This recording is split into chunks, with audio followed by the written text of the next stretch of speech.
troisième édition de la fête de retrouvailles des filles et fils de Wadonkendi le 18 et 19 avril 2025.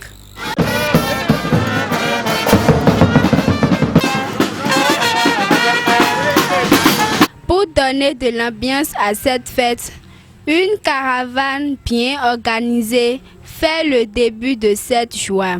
Nous maouzedaï bolonei nous huzma shita lima shita mina le Qur'an mise de dromi de we boleme boze boy vedi mauna de nous mi drolesi di mauna yina mi toliete utu uduni astajibu lakum mi vemi mi yomi mi biomi to dromi do leji odo di mau hono di mau nasiomi. بسم الله الرحمن الرحيم الحمد لله رب العالمين الرحمن الرحيم مالك يوم الدين إياك نعبد وإياك نستعين اهدنا الصراط المستقيم صراط الذين أنعمت عليهم غير المغضوب عليهم ولا الضالين آمين. Miwaze verset na mobiona Tommy Ton Togami don Patrice Talon. Nema oni vene hoye don nous ne djena mi. Amen. Nene ma oni vene tande me mi de yo ne djedo poro mi don le. Amen. Mi gbon ten ne me mobiona me mi ton. Nema oni vene dagbe ni tine. Ne ma oni vene nous kon yi ni tine. Hoye don nous wi e yo le bis de dijo. Monsieur Zanou Bo François. Dede ko ma bio mi me. Endo de piple mele, de mi mo piple do beto buguto. Do beto ni to. Mele guwe mama no me anyon ni. Ndo ne anyon ni ke no la gle. Mele ka anyon mama no me na gu. Ene gu na gle mama no bo na gu to na anyon ni bo gu. Ni na gu. Do ma ko yi mi to ka anyon. Kwa de mi de mama re mi wulu. Do ma ko me na he me wulu mama no ya bio mi me.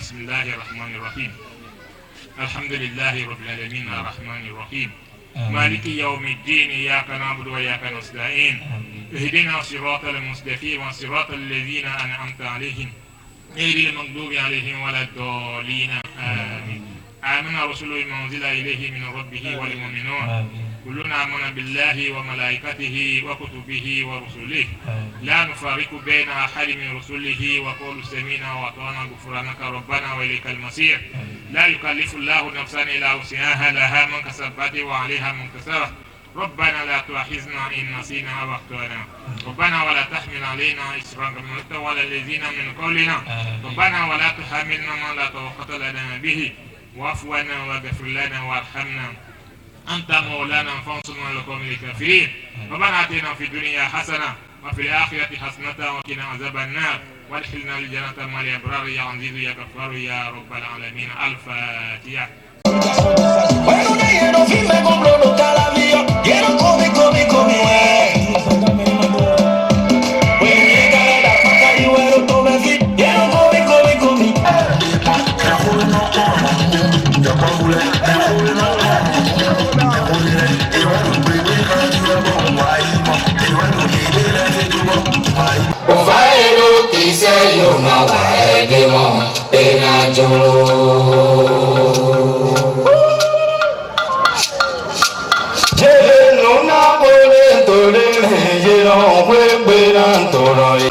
Écoutons le discours de certains membres de l'organisation de cette fête.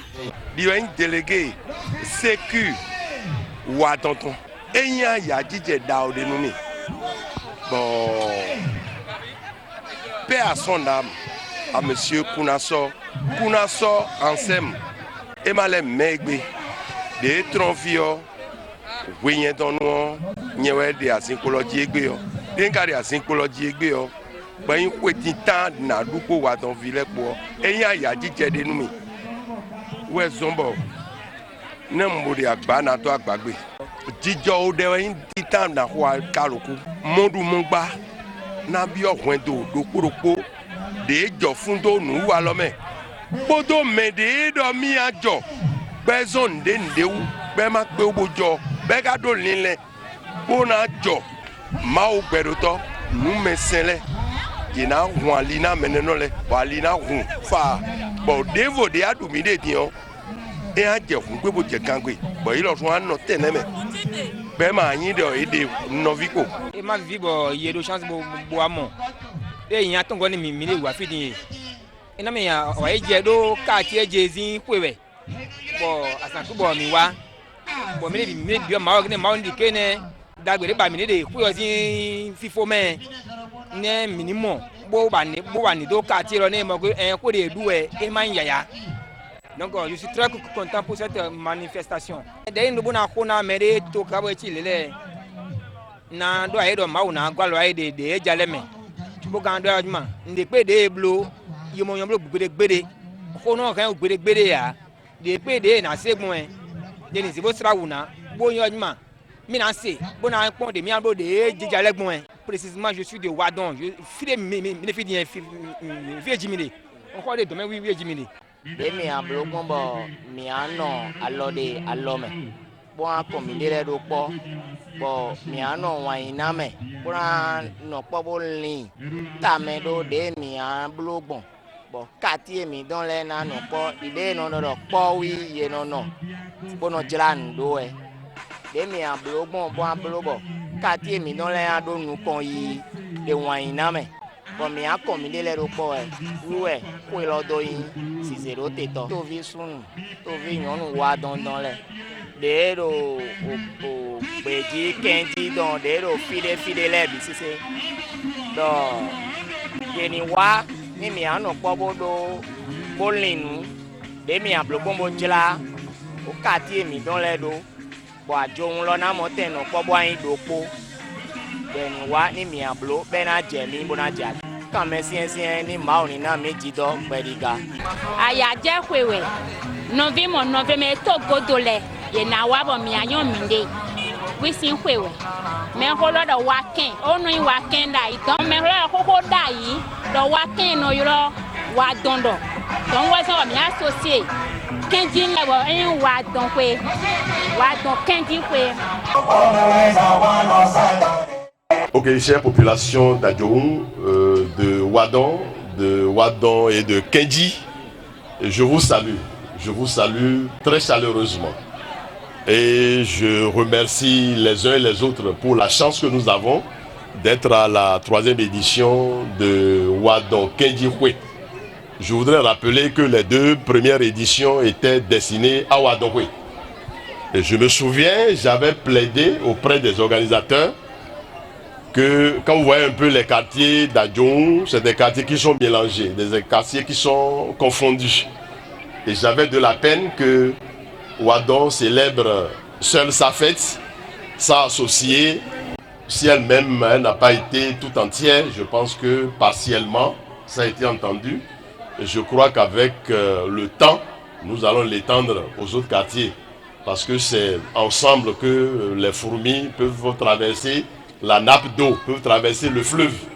Oui, on dort. Si nous nous mettons ensemble, nous serons plus forts, plus unis et beaucoup faire. Donc, pour créer cette harmonie, j'aurais souhaité, bien évidemment, que le comité, les sages et toutes les populations voient désormais les possibilités que nous élargissons la fête aux autres localités. Parce que nul n'a le droit d'être heureux tout seul.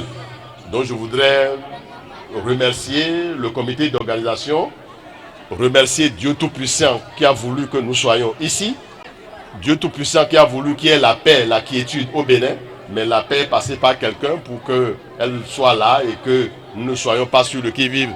Donc en un mot, nous devons remercier son Excellence le président Patrice Talon, qui est à la tête de ce pays, qui a la chance de conduire ce pays à de bonne destinée pour que cette paix règne. Donc je voudrais à cette occasion souhaiter à nous tous bonne fête, excellente fête, et qu'à la fin la sagesse nous guide et que chacun sache après les festivités, après les bonnes boissons de bière, de whisky, de Atindor que nous connaissons, qu'on appelle nos boissons locales à Massingo.